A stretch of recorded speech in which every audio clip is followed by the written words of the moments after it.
Hi there, this is Ranjit, and in this video let's do the full review for this OnePlus 7. And I've been actually testing this device for the last 6 days, and I've used it both with my primary SIM and the secondary SIM, that's Airtel and Jio, and I'll share my experience with this one. And in fact, the review is very similar to the OnePlus 7 Pro, but yes, there are some differences. So let's talk about them, and I won't go in detail about the specs. Here are the specs for your reference. You can check it if you want. You can also check out my unboxing video, but let's quickly dive between the pros and cons. Let's first talk about the pros, and then I'll also talk about the cons, what I did not like about this device. And guys, we need to realize that now the OnePlus 7 pricing, I feel, is good. They have priced it at 33,000. Earlier OnePlus 6T was priced at 38,000. So in terms of pricing, I'm happy. But in fact, if you already have the OnePlus 6 or the 6T, I don't see this one as a huge upgrade. I'll talk about it at the end of the video. But let's first talk about what it has.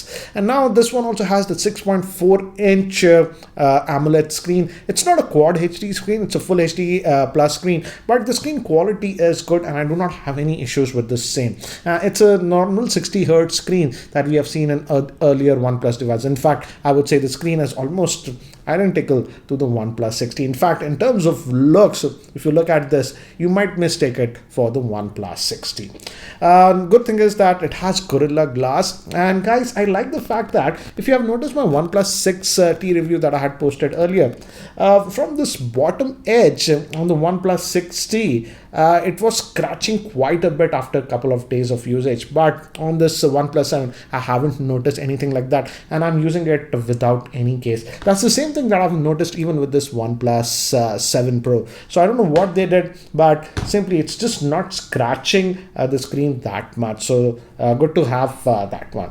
Now another thing that I noticed improved compared to almost all earlier OnePlus devices is the haptic motor has been changed on this. That's the vibration motor, and now the vibration feedback is a lot better. And in fact, you can go to the settings and change the intensity of the vibration motor. And I know some of you will ask me, I still feel the OnePlus Pro for some reason is giving me slightly better haptic feedback compared to this OnePlus 7. But compared to earlier OnePlus devices, I would say the haptic motor has been improved. And if you keep it on strong, if it's in your pocket and silent, you won't miss the calls. Now, another thing that has been added is stereo speakers are finally there on this one. We have a traditional speaker here at the bottom, and we have one more speaker here.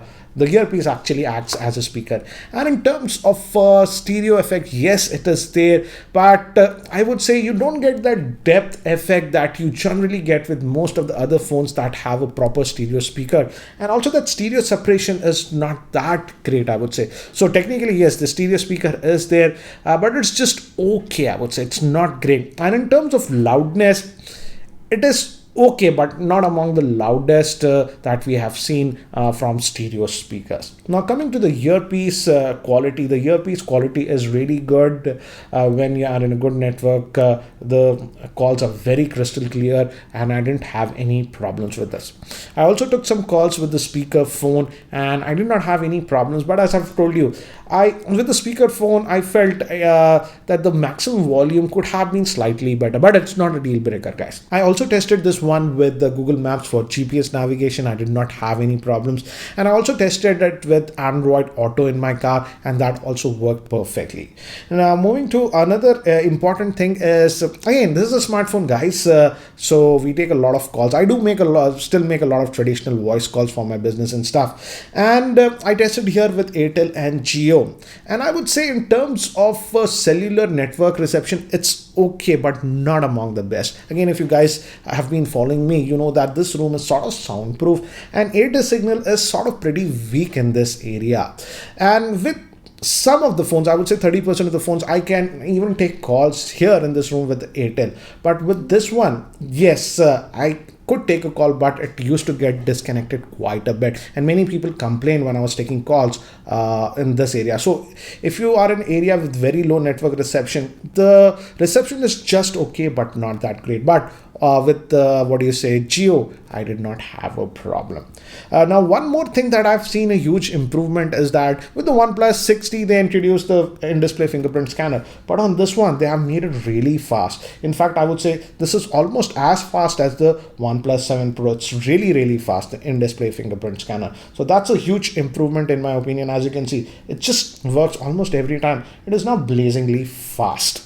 Another thing, again, it's a OnePlus device, so comes with Oxygen OS, very fast and fluid. I did not face any issues of any lag or whatsoever. And again, it runs on the Snapdragon 855 SoC, which is the flagship from Qualcomm. So in terms of performance also, I did not have any problem. Another small thing that I like on this device is that this comes with UFS 3.0 storage. Generally, if you find a lot of smartphones, they come with UFS 2.1, which is actually technically a lot slower. I won't say it's a big deal for regular usage. You won't notice that big difference, but when you are transferring a lot of files from the phone to your computer, for example, if you shot a lot of video, then definitely with UFS 3 you can see a huge difference in transferring those files. They'll be a lot faster, and I'm happy that even though this OnePlus 7 is now considered that sort of the budget OnePlus device, this one also has the UFS 3 storage.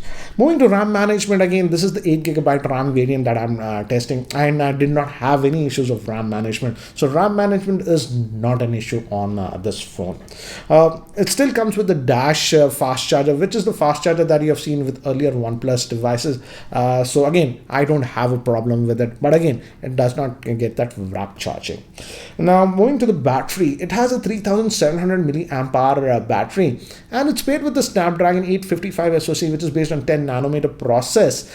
And I would say the battery life is good enough that I was getting. In terms of screen on time, anywhere between 5.5 hours to about 6.5 hours that I was getting. And guys, I was using this with dual SIM all the time, mostly on mobile data, and I was stressing the phone. This is sort of the hard usage I did. So if you're just using it with a single SIM, I would say you can get about close to about 7 hours of screen on time and roughly about 1.5 days worth of usage. So in terms of battery life, yes, it's good. And in fact, if I compare it with the Pro, I would say battery life I'm getting about, you could say, roughly about 30 to about 45 minutes extra SOT on this OnePlus 7.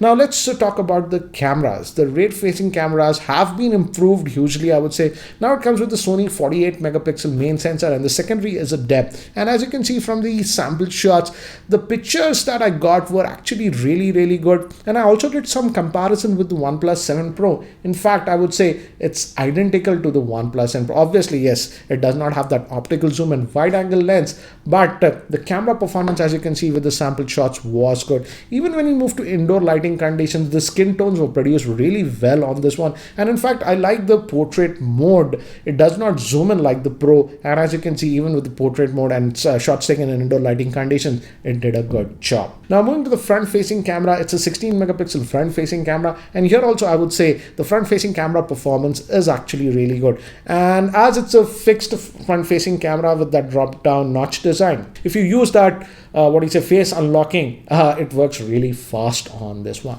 So these were the good things about this device. And another thing I completely forgot, in terms of weight balance, I would say OnePlus has done a good job on this phone. Though it's having that 6.4-inch screen, it does not feel heavy and fits comfortably in your hand. Now let's talk about the things that I do not like. Even with this OnePlus 7, we are simply not getting the 3.5mm headphone jack. And the sad thing is that in the box, you won't even find a USB to 3.5mm dongle or a USB headset. So if you're buying this phone, better buy a Bluetooth headset, otherwise you will be in a fix. It's sad to see that OnePlus is not providing even a dongle in the box, because other competitors are doing that. So I find it very annoying. Another thing is that we still do not have any physical LED notification light on these OnePlus devices. And you might say, yes, we have this ambient display. If you just flick it up like this, yes, it comes, but it's not always on. As you can see, it goes away. Yes, you can even tap once to get it, but it would have been great to have this always on display on this. At least OnePlus should have given an option, but as of now we don't have that. So again, if the phone is just lying on your desk, for example, I work in this area and the phone is just lying, I'll always have to tap like this to see the notifications and stuff. So small thing, and still the OnePlus devices officially do not have any IP rating. So that is another thing that is missing. And in terms of cameras, I've told you the rear facing camera is good, but the secondary camera is just a depth camera. Instead of that, OnePlus should have given a wide angle lens. But we simply do not get that. So these were the cons of the OnePlus 7. And now if we compare it with the earlier OnePlus devices, that is the 60. If you remember, the OnePlus 60 was launched at about 38,000, but this one starts at 33,000. So I'm happy that now they have made the pricing a lot more aggressive. And if we compare with the 60, I would say go with the OnePlus 7, because a lot of you have been messaging me about which one to go with, the older OnePlus 60 or this one. Definitely go with the OnePlus, and you're getting the more modern Snapdragon 855 SoC, much faster in display fingerprint scanner, and that stereo speakers. Yes, the stereo speakers don't have that depth, but still I feel it's much better than a single speaker. And that minor improvements also in the battery life thanks to the Snapdragon 855 and that UFS 3.0 storage.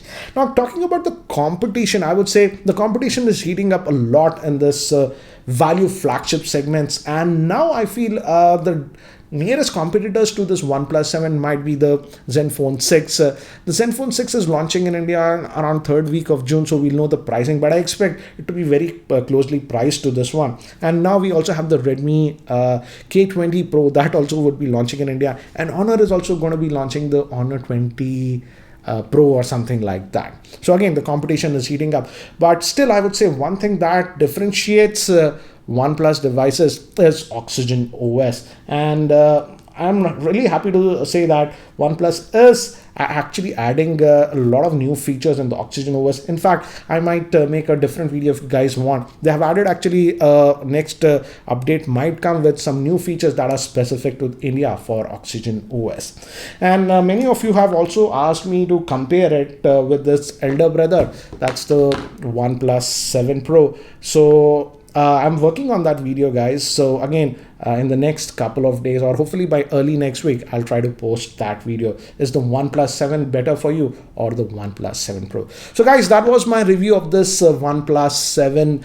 Do let me know what do you think about the same. And if you guys are still not subscribed to this YouTube channel, hit that subscribe button. This is Ranjit, and I hope to see you in my next video. Take care, guys.